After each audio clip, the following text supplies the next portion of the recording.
휴대전화에서 갑자기 쓰지도 않은 돈이 빠져나가는 소액 결제 피해가 특정 지역에서 수십 건도 넘게 발생했다고 합니다. 보통 이 휴대전화 여기서 돈 빠져나갈 때 소액 결제할 때는 본인 인증을 해서 이 전화번호로 온다든가 번호가 오거든요. 그런 것도 없었대요.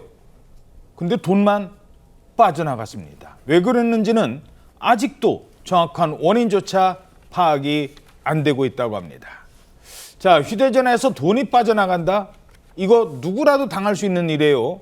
어떻게 된 일입니까? 네, 이 사건이요. 지난달 27일에 처음 신고가 됐고 지난 6일까지 신고 접수가 이어졌는데 경기 광명시와 서울 금천구 일대에서 KT 가입자의 휴대전화를 통해서 소액 결제로 문화상품권이나 교통카드 결제 명목으로 수십만 원씩이 빠져나간 겁니다.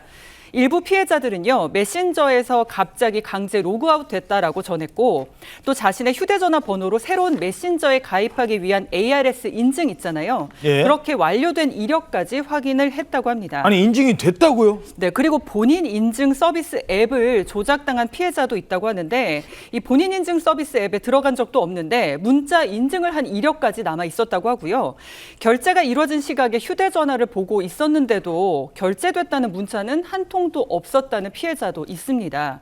심지어 피해자들은요, 악성 링크에 접속하거나 의심스러운 앱을 설치한 적도 없었다고 합니다. 꽤 많은 분이 피해를 입었어요. 네, 피해자는 현재까지 74명이고요. 피해액은 1인당 수십만 원, 전체 4,580만 원에 이르는 것으로 파악되고 있습니다.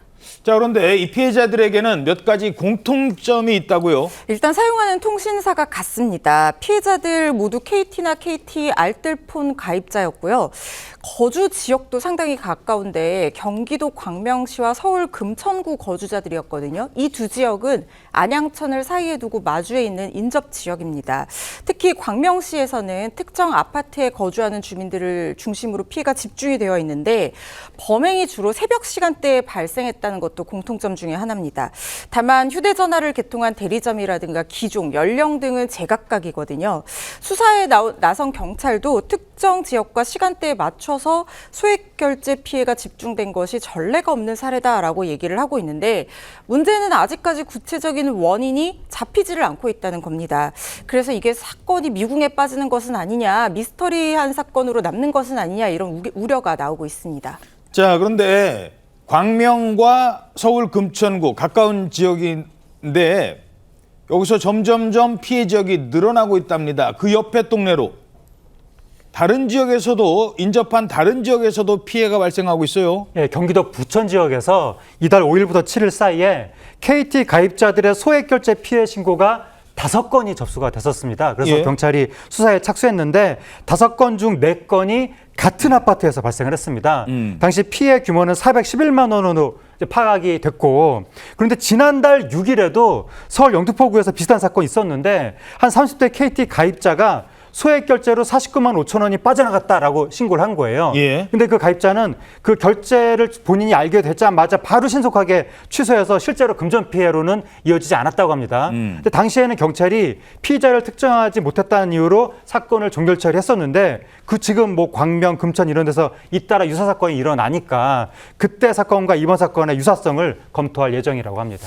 자, 이러다 이제 피해가 더 늘어날 수도 있는 겁니다. 그게 걱정인데 일단 공통점이 같은 통신사 그리고 비슷한 지역, 원인을 빨리 찾아내야 될 것 같아요. 그렇습니다. 이 수일이 지났지만 범행 수법이 아직도 오리무중입니다. 전문가들 사이에서는 악성 코드를 통해 인증서를 통째로 탈취한 뒤에 이른바 스파이폰을 만들었을 가능성도 제기하고 있습니다.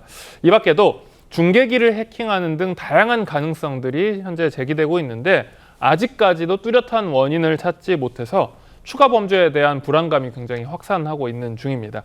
전문가들은 이번 사건이 결제 카드 정보 도난 등 2차 피해로 이어질 수도 있다, 이런 경고도 하고 있는데요. 경찰도 수사팀을 확대해서 여러 경로의 해킹 가능성을 열어두고 통신사, 결제 대행업체, 상품 판매업체 등 전반적으로 들여다볼 예정입니다. KT는 이 한국인터넷진흥원에 무단 소액 결제 사건과 관련해서 사이버 침해 사실을 신고하고 경찰과 이 한국인터넷진흥원이 이 KT에 대한 현장 조사에 나설 예정이라고 합니다.